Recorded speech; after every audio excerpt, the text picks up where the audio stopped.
সেটা আমরা উপদেষ্টাদের সঙ্গে কাছাকাছি থেকে যতটা দেখি তার চেয়ে বেশি দেশের মানুষ দেখে। আপনি দেখেন নির্বাচন বিষয়ে সরকারের অবস্থান কিন্তু একেবারেই পরিষ্কার। সে জায়গায় রাজনৈতিক দলগুলির প্রতিক্রিয়া প্রতিনিয়ত দেখা যাচ্ছে। রাজনৈতিক দলগুলি যেভাবে নির্বাচন নিয়ে পাবলিক মিটিংয়ে অথবা তাদের বিভিন্ন প্রোগ্রামে কথা বলছেন, উপদেষ্টা পরিষদের সঙ্গে অথবা প্রধান উপদেষ্টার সঙ্গে যখন তাদের দেখা হচ্ছে, কথা হচ্ছে, ক্ষণে ক্ষণেই সেই আলাপটা হচ্ছে, কিন্তু সে সময় এমন কোনো বিষয় আসে না যাতে চুল খাড়া হওয়ার মতো কোনো ঘটনা ঘটে। কারণ সরকারের দিক থেকে খুবই পরিষ্কার, ইতিমধ্যে প্রধান উপদেষ্টা জানিয়ে দিয়েছেন যে সংস্কারের প্রস্তাবগুলি সরকারের কাছে ইতিমধ্যে এসেছে, সেই সংস্কারের প্রস্তাবগুলি নিয়ে আগামী মাসের মাঝামাঝি থেকে সংলাপ শুরু হবে রাজনৈতিক দলসহ অন্যান্য যারা অংশীজন আছে তাদেরকে নিয়ে। সেই সংলাপে যদি ন্যূনতম সংস্কার নিয়ে নির্বাচনের পথে যেতে হয়, সেক্ষেত্রে চলতি বছরের ডিসেম্বরেই নির্বাচন। আর যদি আরেকটু বেশি সংস্কার প্রয়োজন মনে করে পক্ষগুলো, সেক্ষেত্রে আগামী বছরের জুনের মধ্যে নির্বাচন। এই জায়গাটা থেকে এখন পর্যন্ত নিয়ে সরকারের মধ্যে কোনো এই ধরনের কনফিউশন নেই। রাজনৈতিক দলগুলি তাদের নিজস্ব রাজনীতি আছে, তাদের রাজনীতির একদমই যদি আমরা বলি প্রধানতম টার্গেট সেটা হচ্ছে নির্বাচনকে ঘিরে। সুতরাং রাজনীতিকে জারি রাখার জন্য তাদের দিক থেকে নির্বাচন নিয়ে একটু বেশি কথা হবে। তারা নির্বাচন নিয়ে কথা বলবেন, তাদের যারা সম্ভাব্য প্রার্থী, তাদের যারা সম্ভাব্য ভোটার, তাদেরকে নানানভাবে ভোটমুখী করার একটা প্রবণতা থাকবে। সে জায়গা থেকে আমি মনে করি এটা স্বাভাবিক। এটা আপনি পলিটিক্যাল রেটরিক মনে করছেন? রেটরিক ঠিক বলছি না, রাজনৈতিক দলগুলি তাদের রাজনীতির স্বার্থেই নির্বাচন নিয়ে কথা বলছে। জি, নিশ্চয়ই। ব্যারিস্টার রুমিন ফারহানা আজকে আমাদের সঙ্গে। ব্যারিস্টার রুমিন ফারহানা, পথের অভিজ্ঞতাই প্রথমে জানতে চাই কি হয়েছিল। ব্যারিস্টার রুমিন ফারহানা, দেখুন, আমি আজকে 7টার সময় রওনা হই, 9টার সময় আমার শো ছিল। তো 7টার সময় বের হয়ে আমি দেখলাম পুরো এলিফ্যান্ট রোড কমপ্লিটলি শাটডাউন। পুরো এলিফ্যান্ট রোডে একটি গাড়িও নড়ছে না, বিকজ এলিফ্যান্ট রোডের এক মাথায় স্টুডেন্টরা প্রতিবাদ করছে, আরেক মাথায় প্রতিবাদ করছে শিক্ষকরা, এবং রমনাতে শিক্ষকরা বসেছে, আর এদিকে এলিফ্যান্ট রোডের আরেক মাথা ওখানে বসেছে স্টুডেন্টরা। দেখুন, এখানে আমাদের পিজি হাসপাতাল আছে, এখানে আমাদের বারডেম আছে, এখানে আমাদের পপুলার থেকে শুরু করে অন্যান্য যে প্রাইভেট হাসপাতাল সেগুলো আছে। এই এলাকাটা ঢাকার ব্যস্ততম এলাকা। এই রাস্তাটি যখন ঘন্টার পর ঘন্টা বন্ধ হয়ে যায়, তখন না পুরো জনজীবন স্থবির হয়ে পড়ে, এবং এটা যে কতটা ভীতিকর এ কারণেই বলছে নিকোল, আমি তো একজন বয়স্ক অসুস্থ মানুষকে নিয়ে বাস করি। যদি কোনো মেডিকেল এমার্জেন্সি, আল্লাহ মাফ করুক, হয়, মৃত্যু ছাড়া এটার আর কোনো উত্তর নাই। ওনাকে আসলে মানে ওনার আর কোনো এমার্জেন্সি যেই চিকিৎসা যেটাকে বলা হয় সেটা পাবার কোনো সুযোগ নাই। এবং যেহেতু এই রাস্তাটা এবং এই এলিফ্যান্ট রোডের এই এক মাথা থেকে আরেক মাথা, এখানে অনেকগুলো শুধু যে প্রাইভেট হাসপাতাল না, পাবলিক হাসপাতাল আছে অনেকগুলো। সো এগুলোকে যখন এভাবে কোনো বিনা নোটিসে বন্ধ করে দেয়া হয়, তখন সাধারণ মানুষের কি পরিমাণ ভোগান্তি হয় এটা বলবার মতন নয়। হ্যাঁ, নিশ্চয়ই দাবি দেওয়া থাকবে, কিন্তু সেই দাবি দেওয়া আদায়ের তো একটা প্রপার প্রসিডিওর আছে। আপনি কি করে একটা শহরের মানুষকে জিম্মি করে আপনার দাবি আদায় করতে বসেন? আপনারা তো রাজনৈতিক দল তৈরি করবেন, আপনারা তো আগামীতে বাংলাদেশের নেতৃত্ব দেবেন। এই সামান্য বোধ বুদ্ধি, যেটাকে বাংলায় আক্কেল শব্দটা বলে, আক্কেলের অভাব যদি আপনাদের এতটাই থাকে, আপনারা কিভাবে দেশের মানুষকে সেবা দেবেন? আমি একটা ভিডিও ক্লিপ উদ্ধার করেছি, বিশেষ করে আমি গেছি স্টুডেন্টদের কাছে যে কি হয়েছেটা কি। তো আমি সেখানে একজন প্রভিসির একটা ভিডিও ক্লিপ দেখলাম যেখানে উনি স্টুডেন্টদের ধমকাচ্ছেন। সেটাও আমার কাছে আনফরচুনেট মনে হয়েছে, বিকজ ইনিশিয়ালি স্টুডেন্টরা কিন্তু যথেষ্ট বিনয়ের সঙ্গেই তাদের দাবি দাওয়াগুলো নিয়ে কথা বলতে গিয়েছিল। সেখানে প্রভিসি মহোদয় যে ভাষায় একেবারে উত্তেজিত হয়ে চেয়ার থেকে উঠে দাঁড়িয়েছিলেন, সেটাও আসলে আলাপ আলোচনার পরিবেশের জন্য খুব সুখকর পরিবেশ নয়। সো আমার মনে হয় প্রত্যেকে দয়া করে যার যার জায়গা থেকে একটু রেসপন্সিবল আচরণ করবেন, একটু আক্কেল সম্মত মানুষের আচরণ করবেন। আমি এই কথাটি প্রভিসিকে যেমন বলছি, এই কথাটি আমি আমার স্টুডেন্টদেরকেও সেভাবে বলছি, বিকজ আপনারা তো পুরো শহর জিম্মি করে চলতে পারেন, এবং ঢাকা শহরে প্রায় কয়েক কোটি মানুষের বাস। হ্যাঁ, সো এখানে একটা রাস্তা যখন বন্ধ হয় এবং এরকম একটা প্রমিনেন্ট রোড যখন বন্ধ হয়, তখন কিন্তু পুরো শহরটা আটকা পড়ে যায়। আর আমি আমার পূর্ববর্তী বক্তার বক্তব্য শুনছিলাম, আমি শুধু একটু যুক্ত করতে চাই। রুমিন ফারহানা, প্রশ্নটা একটু রাখি, তারপরে উত্তরটা শুনলে ভালো হবে। নিজের ৭৮তম 65তম জন্মদিনে সবার প্রতি কৃতজ্ঞতা জানিয়ে বিএনপি মহাসচিব মির্জা ফখরুল ইসলাম আলমগীর গণমাধ্যমকে বলেছেন, এ বছরের মধ্যে নির্বাচন হওয়া উচিত, গণতন্ত্রের স্বার্থে। নিজের জন্মদিনেও নির্বাচন চাইলেন ফখরুল সাহেব। ব্যারিস্টার রুমিন ফারহানা, এবছর কি নির্বাচন আসলেই সম্ভব? নিকোল, এই বছর নির্বাচন সম্ভব এবং আপনি প্রশ্নটি যুক্ত করে আমাকে সাহায্য করেছেন, বিকজ আমি ঠিক ওই জায়গাটাতেই যাচ্ছিলাম যে আমাদের নির্বাচন দরকার কেন এখন জানেন? বিকজ এই সরকার কিছু সামলাতে পারছে না। এই সরকার যদি সামলাতে পারতো নিকোল, তাহলে কিন্তু রাজনৈতিক দলগুলো সমস্বরে এভাবে নির্বাচনের কথা বলতো না। আপনি দেখুন, একটার পর একটা জায়গায় আইন শৃঙ্খলা পরিস্থিতির অবনতি হচ্ছে, সেটা আপনি পথে ঘাটে বলুন, ছিনতাই বেড়েছে, মানুষের উপর হামলা বেড়েছে, ব্যবসায়ীদের কুপিয়ে টাকা নিয়ে যাওয়ার ইনসিডেন্ট বেড়েছে। একই সঙ্গে আমরা দেখতে পাচ্ছি গত 5 মাসে 80টির উপরে মাজার ভাঙা হয়েছে এবং তার কোনোটিতে যদি সরকার শক্ত পদক্ষেপ নিত তাহলে কিন্তু পরবর্তী ঘটনাটি ঘটে না। এবং এত বছর, গত 53 বছর ধরে যারা মাজারের সঙ্গে যুক্ত, তারা যেরকম তাদের আচার আচরণ পালন করে গেছেন, আবার যারা সালাফি মতাদর্শের সঙ্গে যুক্ত তারাও তাদের মতন কিন্তু আচার আচরণ করে গেছেন। এরকম সংঘর্ষ, এরকম হামলা আমরা কিন্তু দেখি নাই। কিন্তু এখন পরিস্থিতি এতটাই নাজুক এবং এটাকে কন্ট্রোল করার কোন রকম কোনো ক্যাপাসিটি এই সরকার দেখাতে পারছে না। বাংলাদেশে 53 বছরে এত দুর্বল সরকার আর কোনোটা ছিল বলে আমার মনে হয় না। ইভেন 111 এর সরকারও আরো অনেক শক্তিশালী সরকার ছিল। সো সরকার যদি আইন শৃঙ্খলা পরিস্থিতি কন্ট্রোল করতে না পারে, সরকার যদি মানুষের নিরাপত্তা নিশ্চিত করতে না পারে, সরকার যদি জনগণকে আশ্বস্ত করতে না পারে, আমি তো দ্রব্যমূল্য টুল্য সরিয়েই রাখলাম, এগুলো যদি মিনিমাম যেগুলো বেসিক নিডস যেগুলো সেগুলো ফুলফিল করতে না পারে, এই গভর্নমেন্টের উচিত স্টেপ ডাউন করা। আমি পরিমণির একটা স্ট্যাটাস দেখছিলাম, সেখানে ভদ্রমহিলা খুব পরিষ্কার ভাবে বর্ণনা করেছেন যে যদি এগুলোই চলতে থাকে তাহলে বাংলাদেশ আসলে কিভাবে বিশ্বের সামনে রিপ্রেজেন্টেড হচ্ছে, বাংলাদেশের কোন চেহারাটা আসলে আপনারা বিশ্ব দরবারের সামনে নিয়ে আসছেন। এবং মানুষের নিরাপত্তা, একই কথা কিন্তু এই ভদ্রমহিলাও বলেছেন যে মানুষের নিরাপত্তা যদি দিতে না পারে তাহলে আসলে একটা সরকারের থাকার কি অর্থ বলেন আপনি?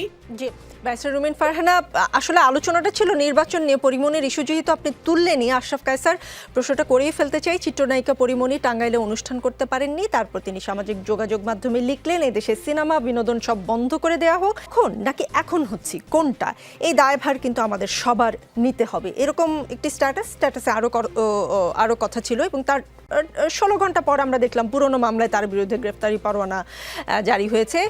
তার হাজির হবার কথা ছিল, তিনি অসুস্থ ছিলেন বলে হাজির হতে পারেননি, তার বিরুদ্ধে গ্রেফতারি পরোয়ানা জারি হয়েছে।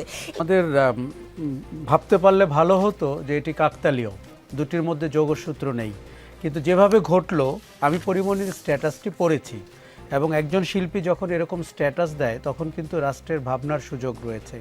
উনি শোরুম উদ্বোধন করতে যাবেন এবং তার জন্য কিছু লোক প্রতিবাদ করবে, কিছু লোক মানববন্ধন করবে, কিছু লোক ফোন করে বলবে তার আশাটা নিরাপদ না। এই বাংলাদেশ তো আমরা চাইনি, কেননা একজন বিনোদনের মানুষ, তিনি তার হব যে যার যার মত পথ আদর্শ নীতি থাকবে এবং তাতে করে বাংলাদেশ রাষ্ট্রের কোনো সমস্যা হবে না। কিন্তু আমরা যদি কিছু মানুষকে দেখতে পাই যে তারা প্রাধান্য পাচ্ছেন, অন্যদেরকে চেপে যেতে হচ্ছে, তাহলে কিন্তু এটা দুঃখজনক। এবং তার ঠিক আপনি যদি দেখেন যে 24 ঘন্টার মধ্যে যদি আবার এই যে গ্রেফতারি পরোয়ানা জারি হয়েছে, এটিকে আমাদের ঠিক হাসিনা রেজিমে যেইভাবে কোর্ট পরিচালিত হতো, যেভাবে একটার সাথে আরেকটাকে সম্পর্কিত মনে হতো, যেভাবে নির্বাহী ক্ষমতায় অনেক কিছু আমরা হতে দেখতাম, কেন জানো? যেহেতু আমরা 16 বছর অভ্যস্ত ছিলাম একজন ব্যক্তির শাসন দেখে এবং তার ক্ষমতার অপব্যবহার দেখে, এগুলো দেখলে আমাদের কাছে ভয় লাগে। আমার মনে হয় যে বলতে শুনছিলাম যে সংস্কার হওয়ার পরে নির্বাচন করতে হবে, এমনকি যেই দলগুলো তখন সংস্কারের উপরে অনেক জোর দিচ্ছিল তারাও এখন অর্ধেক সংস্কার অর্ধেক নির্বাচনের কথা বলছেন। এটি হতো না যদি সরকারের সক্ষমতা মানুষকে সন্তুষ্ট করতে পারত। দেখুন, সরকারের প্রতি সবার সমর্থন রয়েছে, যারা পালিয়ে গেছে, যারা ফ্যাসিস্ট ছিলেন তারা ছাড়া। কিন্তু আপনাকে তো দিন শেষে একটি কার্যকর সরকার হতে হবে, যিনি বাজার দর নিয়ন্ত্রণ করবেন, যিনি সিন্ডিকেট ভাঙবেন, যিনি কালোবাজারিদেরকে ধরবেন, যিনি বিচারের ব্যবস্থা করবেন এবং যিনি সব রাজনৈতিক দলের সাথে মিলে একটি গ্রহণযোগ্য নির্বাচনের দিকে যাবেন। দেখুন, উদাসী সরকার কিন্তু এই সরকারের লক্ষণ হতে পারে না এবং আয়েশি হওয়াটাও এই সরকারকে মানায় না। এটি একটি জরুরি অবস্থার সরকার। কিন্তু আমরা দেখতে পাচ্ছি ফ্যাসিস্টের দোষর তারা যে সার্ভিসটা দিয়েছেন সেটার নতুন এক্সটেনশন তারা সোশ্যাল মিডিয়াতে করছেন, কোনো সময়ে প্রকাশ্যেও করছেন। এই আশকারা বা এই সাহস তারা পেয়েছেন সরকারটি নির্লিপ্ত বলে, সরকারটি যথেষ্ট সক্ষম না। এই যে আমাদের সামাজিক অপরাধীদেরকে দেখে ধরে বিচারের আওতায় আনা, আইনের আওতায় আনা, দেখুন এই সরকার অনেক আরও বেশি যদি দেখুন প্রতিদিন আওয়ামী লীগ আপনাকে হুঙ্কার দিচ্ছে 26শে মার্চ নাকি তারা দেশে আসবে, এমন সামাজিক যোগাযোগ মাধ্যমে বলেছে। সরকারটিকে সক্ষমতার দিক থেকে আমরা দেখতে পাচ্ছি যে একটি নির্বাচিত সরকার ছাড়া আমার মনে হয় আগামী দিনে যে আশঙ্কা আমরা দেখছি সেটি মোকাবেলা করা কঠিন হবে। আপনি যদি 6 ধারারও সংস্কার করেন তাতেও নির্বাচন পেছানোর কোনো কারণ আপনার হাতে নেই।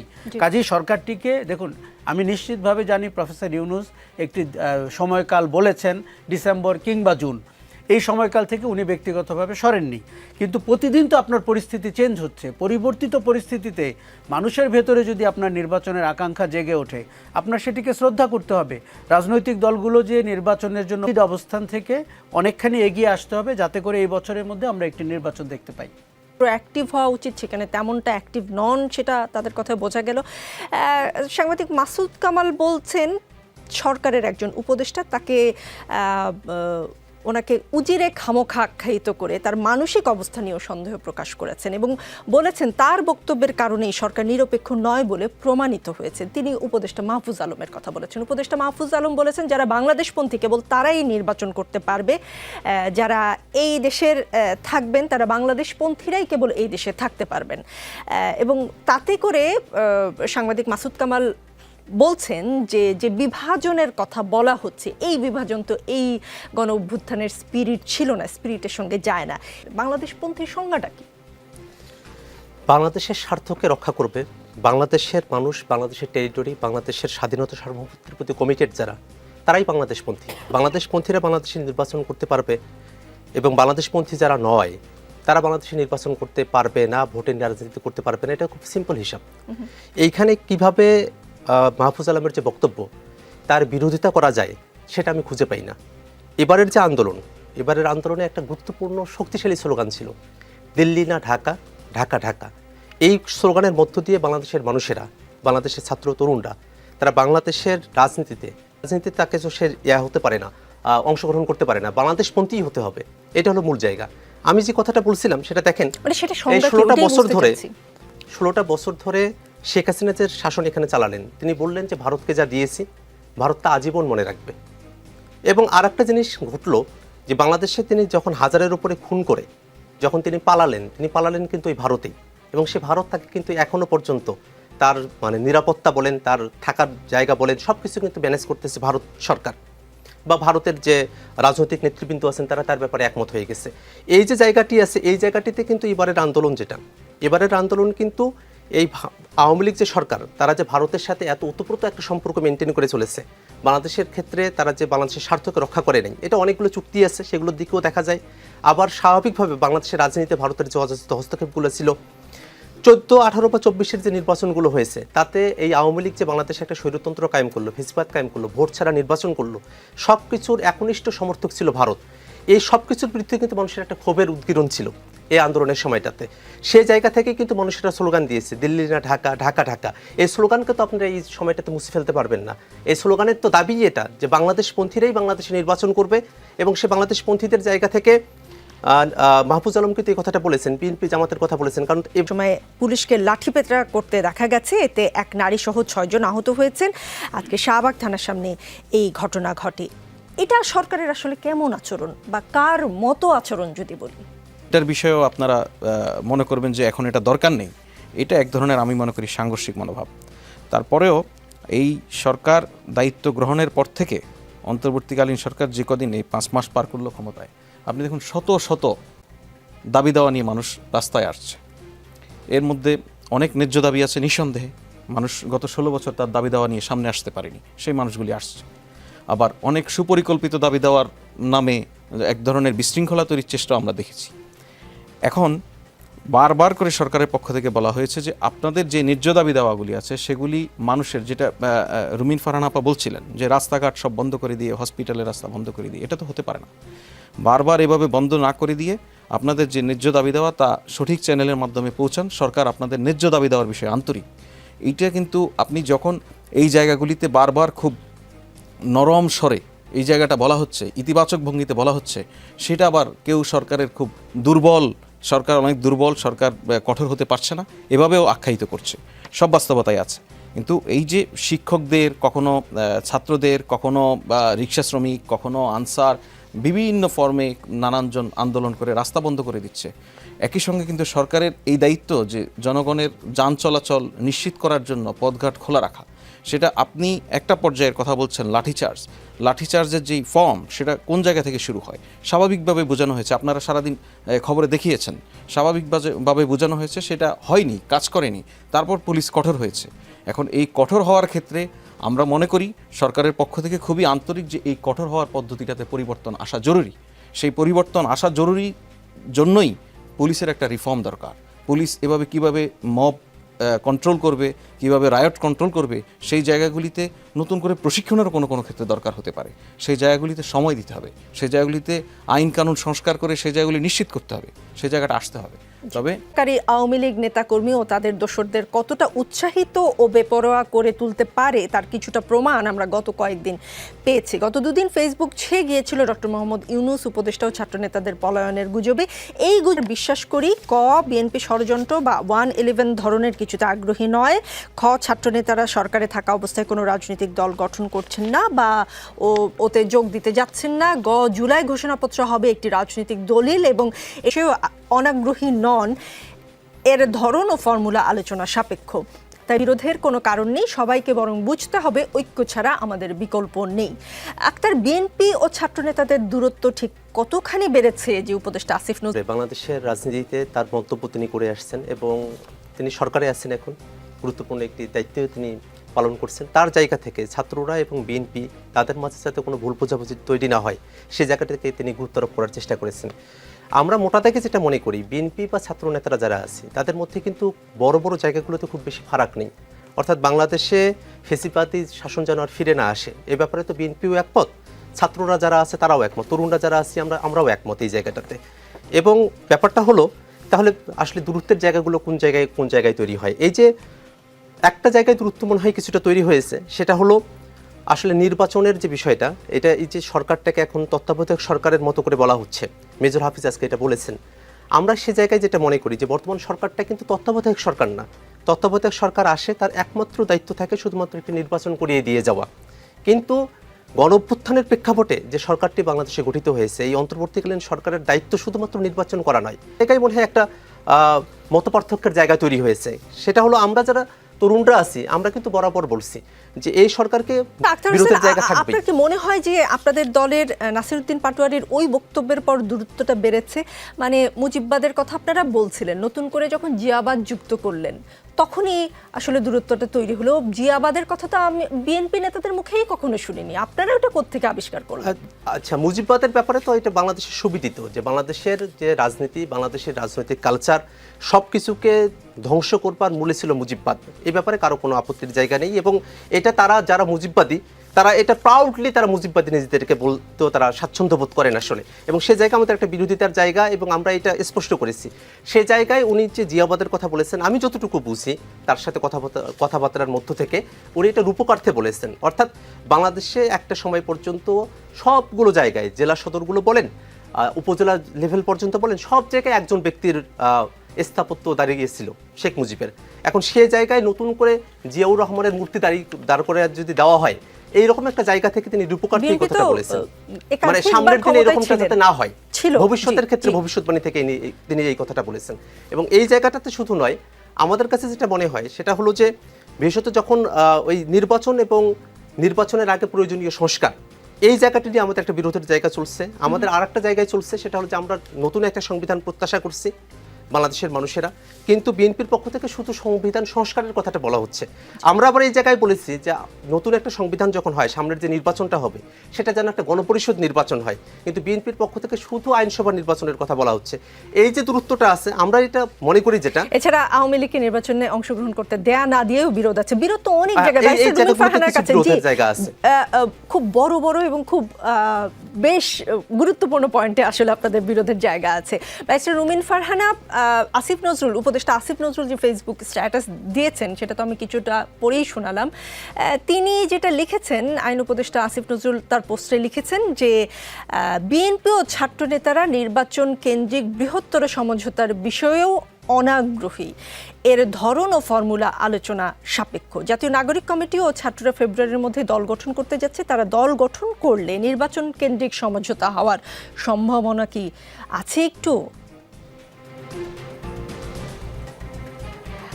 নিকোল, আমি আপনার প্রশ্নে যাবার আগে আগের আলোচনা থেকে অল্প কিছু কথা যুক্ত করতে চাই।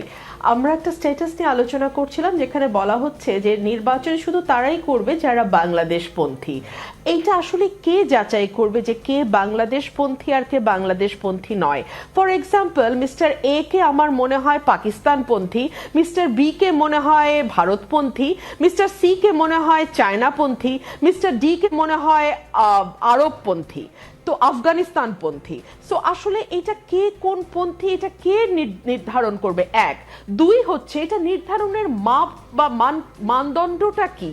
আমার মনে পড়ে যায় যখন আওয়ামী লীগের শাসন ছিল তখন একটা কথা খুব শুনতাম, ওরা রাজাকারের বাচ্চা, ওরা রাজাকার শাবক, ওদের কোনো অধিকার থাকতে পারে না, ওরা আবার কি কথা বলবে। সো সবসময় একটা মার্জিনালাইজড ফিলিং দেয়া হতো সমাজের একটা বৃহৎ অংশকে, এবং সেটা সেই অংশ যারা হয়তো সরকারের সকল নীতি এবং সিদ্ধান্তের সঙ্গে সঙ্গত কারণেই একমত হতে পারছিল না। তো সেই ক্লাসটাকে বা সেই গোষ্ঠীটাকে সবসময় মার্জিনালাইজ করার জন্য রাজাকার শব্দটা ব্যবহার করা হতো। আমি যদি বলি ঘুরিয়ে, সেই একই পন্থা এবং সেই শব্দটা সবচেয়ে বেশি ব্যবহার করেছে রাজাকার শাবক কথাটি, সেটা হচ্ছে আরাফাতে রহমান। সো এই কথাটা যদি আমার মোহাম্মদে আরাফাত, দুঃখিত, এই কথাটাই আমার কাছে আজকে নতুন করে মনে হচ্ছে একই কথার আরেকটা রিপিটেশন, যে যারা বাংলাদেশপন্থী কেবলমাত্র তারাই। আরে বাংলাদেশপন্থী কে নয়? এক। আর কে নয় আর কে হয় এটা কে সিদ্ধান্ত নেবে? তার মানদণ্ডটাই বা কি? এই প্রশ্নগুলো আমি রেখে যাচ্ছি। দুই হচ্ছে আরেকটা আলোচনা, ছোট ছোট দাবি দেওয়াগুলো নিয়ে অনেকেই পথে নামছেন এবং অনেকেই আসলে ইচ্ছে করে এই সরকারটিকে আনস্টেবল করবার জন্য একটা প্রচেষ্টা নিচ্ছেন। এখানে কিন্তু দায়িত্ব আবারও সরকারের ঘাড়ে। আমরা কয়েক লক্ষ টাকা ব্যয় একটা সরকার পুষি যাতে আমাদের জনজীবনে নিরাপত্তা থাকে, যাতে আমরা আমাদের প্রতিদিনকার যেই দৈনন্দিন কার্যক্রম সেটাকে আমরা নির্বিঘ্নে চালাতে পারি। সো এটা কিভাবে গভর্নমেন্ট এনশিওর করবে? এটা অ্যাবসলিউটলি গভর্নমেন্টের দায়িত্ব। গভর্নমেন্ট যদি না পারে তাকে ছেড়ে দিয়ে সরে যাওয়া উচিত। বাংলাদেশের এটাই হলো অবস্থা, এটাই আছে বস্তু, এবং এটার মধ্যে দিয়ে যদি আপনি আসলে টিকতে চান, ক্ষমতায় থাকতে চান, সরকার পরিচালনা করতে চান, মানুষকে এই ন্যূনতম স্বস্তি দিয়ে আপনাকে পরিচালনা করতে হবে। আমি যদি আইন শৃঙ্খলা, দ্রব্যমূল্য, জনজীবনের স্বস্তি এই কথাগুলো একপাশে সরিয়েও রাখি, আরেকটা বিরাট অ্যালিগেশন এই সরকারের বিরুদ্ধে রাজনৈতিক দলগুলো ধীরে ধীরে তোলা শুরু করেছে, সেটা হচ্ছে গভর্নমেন্ট একটা বিশেষ গ্রুপকে ফ্যাসিলিটেট করার চেষ্টা করছে। এই জায়গাটাতে আমি আপনার প্রশ্নে আসছি। সেই গ্রুপটা হচ্ছে তারা যাদের জন্য ডক্টর মোহাম্মদ ইউনূস হঠাৎ করে বলা শুরু করলেন, আচ্ছা ভোটারের বয়স 17 হলে কেমন হয়? ভোটারের বয়স 17 হওয়া নিয়ে তো কোনো মহল থেকে কোনো রকম দাবি দেওয়া উত্থাপিত হয়নি। কিংবা ধরুন সংসদ সদস্যদের বয়স 25 থেকে 21-এ নামিয়ে আনা, সংসদ সদস্যদের বয়স 21 বছর হতে হবে এমন কোনো দাবিও তো কেউ করে নাই। হ্যাঁ, এখন প্রশ্ন আসতে পারে যে 21 বছর একটা মানুষ যথেষ্ট ম্যাচিওরড হয় কিনা। আমি 70 বছর বয়সেও ইম্যাচিওরড মানুষ দেখেছি সংসদে, আবার অনেক তরুণকে দেখেছি অসাধারণ পারফর্ম করতে। সো 21 বছর বয়সে কোনো তরুণ আসলে সংসদ সদস্য হতে পারবেন না এই কথাটি আমি বলছি না। তবে আমি শুধু এটুকুই বলতে চাচ্ছি যে এই সরকারকে এখন পর্যন্ত, হ্যাঁ এখন পর্যন্ত আমরা সকলেই বিশ্বাস করি, মনে প্রাণে বিশ্বাস করি, এই সরকারটি কোনো বিশেষ দল বা গোষ্ঠীকে ফ্যাসিলিটেট করবার চেষ্টা করছে না, কোনো দল বা গোষ্ঠীকে একটু এক্সট্রা সুবিধা দেওয়ার চেষ্টা করছে না, কিংবা কোনো দল বা গোষ্ঠীকে একটু পিছিয়ে রাখবার চেষ্টা করছে না। বাট সরকার যদি তার কথায়, কাজে, আচরণে এইটা প্রমাণ করতে ব্যর্থ হয়, তাহলে আমার মনে হয় না বড় বড় রাজনৈতিক দলগুলো চুপ করে থাকবে। আরেকটা বিষয় নিকোল, আমি খুবই বিনয়ের সাথে সরকারকে মনে করিয়ে দিতে চাই, রাজনৈতিক দলগুলো কিন্তু যথেষ্ট ধৈর্যের পরিচয় দিয়েছে। বাংলাদেশের যে রাজনৈতিক প্রেক্ষাপট, বাংলাদেশে যে ক্ষমতার রাজনীতি, তাতে কিছু দল জানে যে আজকে বাদে কালকে নির্বাচন হলেই তারা পরশুদিন শপথ নিয়ে পার্লামেন্টে যেতে পারবে, সরকার ফর্ম করতে পারবে। কিন্তু তারপরেও যে তারা সময় দিচ্ছে, মেয়াদের মানে দিনের পর দিন তারা সময় দিচ্ছে, ধৈর্য ধরছে, সেটাকেও কিন্তু কিছুটা সম্মানের চোখে দেখা উচিত বলে আমি মনে করি। জি, আপনি মনে হয় বিএনপির কথাই বলছেন। আশরাফ কায়সার, বিএনপির সিনিয়র যুগ্ম মহাসচিব রুহুল কবির রিজভী বললেন, জনগণ ভোট দিতে পারে না আর আপনারা সংস্কার করেন, আগে সংস্কার পরে নির্বাচন। এই যেন শেখ হাসিনার প্রতিচ্ছবি, কারণ শেখ হাসিনা বলতেন আগে উন্নয়ন পরে গণতন্ত্র। আপনিও কিছুটা তারই প্রতিধ্বনি করলেন। অন্যদিকে উপদেষ্টা নাহিদ ইসলাম বলেছেন, বিএনপির কথার টোন আওয়ামী লীগের সাথে মিলে যাচ্ছে, মানে দুপক্ষের বিরুদ্ধে আওয়ামী লীগের মতো আচরণ করার বা কথা বলার অভিযোগ তুলছে। আপনার কি মনে হয়, কার অভিযোগ সত্য, কার অভিযোগ মিথ্যা, নাকি দুজনের অভিযোগই সত্য? দেখুন, আমাদের প্রধানতম শত্রু যখন পালিয়ে যায়, তখন যে সিচুয়েশনটা আমরা চাইনি ঘটুক, সেটি ঘটছে। আমরা ছায়ার সাথে যুদ্ধে নেমেছি এবং নাসিরুদ্দিন পাটোয়া উচিত হয়নি করা। দেখুন, সমাজে তো আমরা সবাই আছি, ছিলাম এবং থাকব। মুজিববাদ এখানে বলতে যে অর্থবোধ ক্যারি করে, সেটা জিয়াবাদ আমাদের রাজনৈতিক ইতিহাসে কখনো আমরা শুনিনি। বিএনপি তো প্রায় 2.5 বার ক্ষমতায় ছিল। জিয়াবাদের অনুসরণে কি বাংলাদেশের জেলায় জেলায় ভাস্কর্য হয়েছিল? বরঞ্চ তাকে আড়ালে রেখে দেশ শাসন করার চেষ্টা করেছেন। সেই ন্যায্য স্বীকৃতিটুকু না দিয়ে আপনি যদি উল্টো ফিয়ার থেকে, বিএনপির প্রতি আপনার ভয় থেকে, বা বিএনপি প্রতিষ্ঠিত দল, নির্বাচন হলে তারা ক্ষমতায় চলে যাবেন, আমরা এখনও ঘর গুছিয়ে উঠতে পারিনি, এগুলো আপনার ব্যক্তিগত সমস্যা, এগুলো আপনার সাংগঠনিক দুর্বলতা, এগুলো থেকে জাতীয় বিতর্ক তৈরি করা অত্যন্ত অন্যায়। দেখুন, এখন যত বিতর্ক হচ্ছে, আমি মনে করি মূলত খামাখা বিতর্ক হচ্ছে। দেখুন, সরকারটি যেরকম আয়েশি, বিলাসী, রোম্যান্টিক হওয়ার চেষ্টা করছে, বাইরে যারা রাজনৈতিক অঙ্গনে আছে তারা পৃথিবীর সমস্ত কথা এখনই বলাটা ঠিক বলে মনে করছে, যে কে বাংলাদেশপন্থী হবে, কে জিয়াবাদ কায়েম করবে, এবং আমাদের সংবিধান কি করে সংস্কার হবে, নাকি সংবিধান ছুঁড়ে ফেলে দিব। দেখুন, মেজর হাফিজ বলেছেন যে সরকারটিকে নিরপেক্ষ হতে হবে। আমি কিন্তু মনে করি তা না। সরকারটি পক্ষপাতের সরকার। কোন পক্ষ? সরকারটি ফ্যাসিবাদ বিরোধী পক্ষ। তারপরে আর কোনো বিভেদ নাই। তারপরে কে বৈষম্য বিরোধী, কে বিএনপি, কে জামাত, এরকম করে যদি আমরা খুঁজতে যাই, আপনার কোনো সংস্কার করা হবে না। সরকারটি দিনে দিনে দুর্বল হবে। এবং আপনি জানেন যে 1% ফ্যাসিবাদের সমর্থক বা দোসর বা হোতারা দেশ থেকে পালিয়েছে। 99% আপনার আমার আশেপাশেই আছে, অফিসে আছে, গ্রামে আছে, শহরে আছে, গঞ্জে আছে। এই রিয়েলিটি আপনি ফেস করবেন, নাকি নতুন করে রাজনৈতিক বিতর্ক উস্কে দিবেন? দেখুন, পৃথিবীর সমস্ত রাজনৈতিক বিতর্ক করার এখনই শ্রেষ্ঠ সময়। এটি যারা ভাবছেন তাদের মতো বোকা আমি আর দেখিনি। কারণ তারা একবারও ভাবতে পারছেন না 6 মাস পরে পরিণতি কি হবে, 9 মাস পরে কি হবে, নির্বাচন আদৌ এই সরকার দিবে কি না, নাকি নতুন কোনো ব্যবস্থাকে আহ্বান করতে হবে। কাজে আমাদের এখন মনে হচ্ছে একে অন্যের সাথে আঘাতপ্রাপ্ত না হয়ে, দোষারোপ না করে, আঘাত না দিয়ে, দেখুন, ভালো রাজনীতি কিন্তু এভাবে গড়ে ওঠে না। বৈষম্য বিরোধী বা জাতীয় নাগরিক কমিটির সম্পূর্ণ সুযোগ রয়েছে ভালো একটি রাজনৈতিক সংগঠন হিসাবে বিকশিত হওয়ার। এখন তাদের বিরুদ্ধে যদি অভিযোগ ওঠে গোয়েন্দা সংস্থার সহযোগিতা নিচ্ছে, বিভিন্ন জেলায় গিয়ে গার্ড অফ অনার নিচ্ছে, জেলা প্রশাসকরা এগিয়ে আসছেন, কে এই প্রোটোকল দিয়েছেন তাদেরকে? তারা কিভাবে, তারা না এইসবের বিরুদ্ধে কথা বলেছেন? এবং তারা না এই কারণে 99% বাইরের মানুষকে আন্দোলনে নামাতে পেরেছিলেন? তাদের চেহারা যদি ফ্যাসিবাদের ছায়া হয়ে ওঠে, তারা যদি পদ পদবীর লোভ পান, তারা যদি জেলা শহরে খোলা জিপে ঠিক সেই রকম রাজনীতিবিদদের মতো ব্যবহার করতে শুরু করেন, যাদেরকে আমরা ঝেঁটিয়ে বিদায় করেছি, তাদের জন্য যদি তরুণ নির্মাণ হয়, 82টা সেই তরুণ নির্মাণ হয়েছে, সেই রকম লোক জমায়েত করা হয়েছে, এগুলো যদি নিন্দা করতে হয়, তাহলে আপনি ওদের শত্রু হয়ে গেলেন। এই সিচুয়েশন তো আমরা চাইনি। দেখুন, নির্বাচন হলে বাজারে প্রতিষ্ঠিত দল ক্ষমতায় আসবে, নাকি আপনার রাজনৈতিক বয়ান নতুন বলে মানুষ আপনার দ্বারা আকৃষ্ট হবেন, এই চ্যালেঞ্জ তাদের নিতে হবে। এবং এটি তো দিনের আলোর মতো পরিষ্কার। আপনি দল করবেন সরকারে বসে থেকে, আপনি দল করবেন জেলা প্রশাসক আর যে পুলিশ সুপারের সাহায্য নিয়ে, ওই দল বাংলাদেশের ইতিহাসে কোনোদিন দাঁড়ায়নি। কাজেই আমরা অতীত থেকে যদি শিক্ষা নিয়ে থাকি, আমার মনে হয় অবস্থানের একটি শিক্ষা নিতে হবে। এবং এমন সব ঘটনা ঘটছে যেটিতে শুধুমাত্র ফ্যাসিবাদীরা হাসছেন। এই যে মোহাম্মদ আরাফাত, এই যেভাবে বাংলাদেশকে কলুষিত করে গেছেন, সে এখন সামাজিক যোগাযোগ মাধ্যমে পোস্ট দিতে পারেন এবং তার অনেক অনুসারীরা বাজারে নতুন করে নেমেছেন। এই জায়গাগুলো আপনাকে বন্ধ করতে হবে। আমরা নিচ্ছিদ্র সিচুয়েশন চাই যেখানে ফ্যাসিবাদী দোসররা নতুন বয়ান নিয়ে হাজির না হতে পারেন। এখন আমরা যদি একে অন্যকে আঘাত করতে থাকি, এবং তাও কি হচ্ছে জানেন, ছায়ার সাথে যুদ্ধের মতো হচ্ছে। আপনি মনে করছেন তার কিছু শক্তি রয়েছে, ওখানে আপনাকে আঘাত করতে হবে। হয়তো সে আপনার বন্ধু, হয়তো সে দেখুন, ছাত্রদের সাথে বিএনপির যে দূরত্ব তৈরি হয়েছে, এটি এক বসায় 2 কাপ চা খেয়ে সমাধান করে ফেলা সম্ভব। তারা দুপক্ষই বুঝতে পারছে না ঠিক 6 মাস আগে তারা কোথায় ছিল, তাদের অস্তিত্ব কোথায় ছিল, তারা কারাগারে কোন কোন কারাগারে কে কে ছিলেন, তারা সারা দেশকে কারাগার বানিয়ে হাসিনা কি করেছিলেন। ওই রিয়ালিটি তাদেরকে বারবার মনে করিয়ে দিতে হবে। এবং মানুষ কিন্তু তাদেরকে পছন্দ করছে না, যারা অহেতুক বিতর্ক করছে, যারা রোম্যান্টিক রাজনৈতিক দর্শন বাজারজাত করার চেষ্টা করছে, এবং যারা ভাবছে তার জাতীয় নেতা হওয়ার এটাই হচ্ছে সুযোগ। এই ঘটনা কিন্তু বাস্তবে ওই দিকে যাবে না।